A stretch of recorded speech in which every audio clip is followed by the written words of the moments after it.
Kuhusu kiwango cha Prince Dube, kocha mkuu wa klabu ya Young Africans amekuwa akikiri kwamba Prince Dube ni mchezaji mwenye uwezo mkubwa, lakini anatakiwa kufanya zaidi na zaidi kwenye kumalizia nafasi. Prince Dube ni mchezaji ambaye ameonyesha kuwa na uwezo mkubwa wa kutengeneza nafasi, lakini bado anatakiwa kuimarisha uwezo wake wa kumalizia nafasi ili kufikia kiwango cha wachezaji bora zaidi. Pia anahitaji zaidi ufanisi wake mbele ya goli. Kuna mechi ambazo amekuwa akipata nafasi nzuri lakini ameshindwa kuzitumia ipasavyo.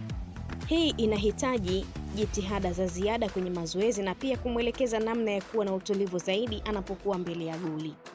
Kocha amekuwa na matumaini ya kumsaidia Dube kujiendeleza na kuboresha maeneo hayo, hasa kwa kuhakikisha anapata nafasi za kufunga na kuzitumia kwa ufanisi zaidi. Licha ya changamoto, kocha anaona kuwa mchezaji huyu anazo sifa za kuwa mshambuliaji mwenye mafanikio makubwa zaidi siku za usoni, ikiwa atafanyia kazi ya ziada katika maeneo maliziaji.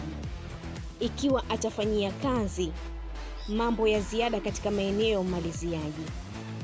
Prince Dube, mwanamfalme mshambuliaji wa Young Africans, ni mchezaji ambaye amekuwa na safari ya kuvutia tangu alipojiunga na timu hiyo. Hata hivyo, kama ilivyo kwa wachezaji wengi, amekumbana na changamoto kadhaa, hasa kwenye suala la ufanisi kwenye ushambuliaji. Kuna mambo kadhaa ambayo yanaweza kumtesa katika kutimiza uwezo wake kamili, ingawa pia kuna maboresho ambayo anapaswa kuyafanyia ili kufikia kiwango cha juu zaidi. Changamoto za Prince Dube kwenye ushambuliaji: kukosa ufanisi wa kiufundi, yani finishing ability.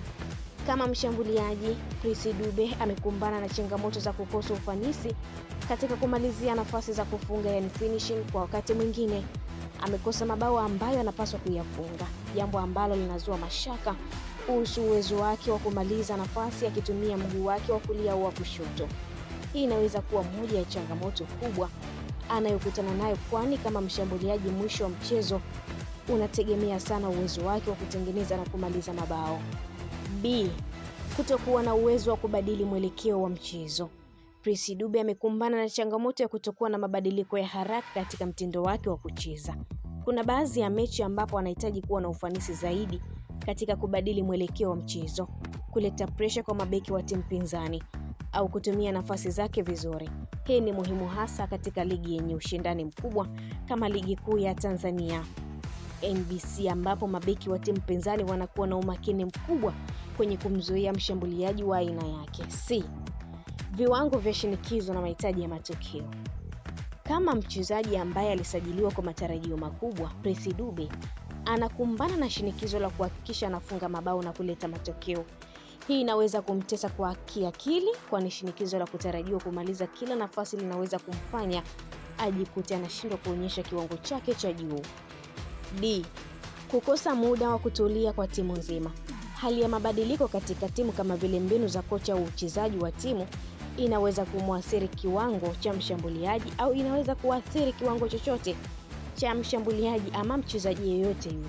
Katika mechi nyingine, timu ya Yanga inaweza kuwa na changamoto za kuanzisha mashambulizi kwa haraka, hivyo kumfanya Prince Dube kuwa katika nafasi ngumu ya kuweza kuonyesha ufanisi wake kwenye eneo la mwisho. Maneno ya kocha kuhusu kiwango cha Dube. Kocha wa Young Africans wakati fulani alijitahidi kumtaka baadhi. Nini kinahitajika kufanyika kwa Dube? Kuboresha staili ya kumaliza nafasi, kuwa na uwezo wa kufanya mabadiliko ya haraka. Dube anapaswa kuwa na uwezo wa kubadilika haraka kutoka kwa nafasi za mfululizo hadi kwenye mashambulizi ya ghafla. Hii inamwezesha kufanya vizuri hata kwenye mechi zenye mpira wa kasi au shinikizo la juu. Kuongeza kujiamini na kujitambua. Kwa wachezaji wa aina yake, imani katika uwezo wao ni muhimu sana. Prince Dube anatakiwa kuwa na imani zaidi katika uwezo wa kumalizia nafasi na kuachana na wasiwasi wakati anapokuwa mbele ya goli. Hata hivyo, ikiwa atafanya kazi ya ziada katika kuboresha maeneo haya, Prince Dube ana nafasi kubwa ya kuwa mchezaji bora na muhimu kwa Young Africans, na atapata mafanikio zaidi kwenye ligi na mashindano ya kimataifa. Mtazamaji wetu wa Neli TV, asante kwa kuendelea kutufuatilia. Pia usisahau kulike, kushare, kucomment pamoja na kusubscribe channel yetu ili uendelee kufurahia taarifa zetu mbalimbali za kimichezo kutokea ndani na nje ya mipaka ya Tanzania kwa taarifa kemkem allow notification kwa ajili ya kupata taarifa zetu pindi tunapoweka taarifa mpya kwenye channel yetu ya Nili TV. Nilikuandalia na kusomea taarifa hii ni Sport Ladies Lizi wa Spoti, mwenye utajiri wa habari za michezo. Endelea kuwa nasi hadi wakati mwingine. Kwaheri.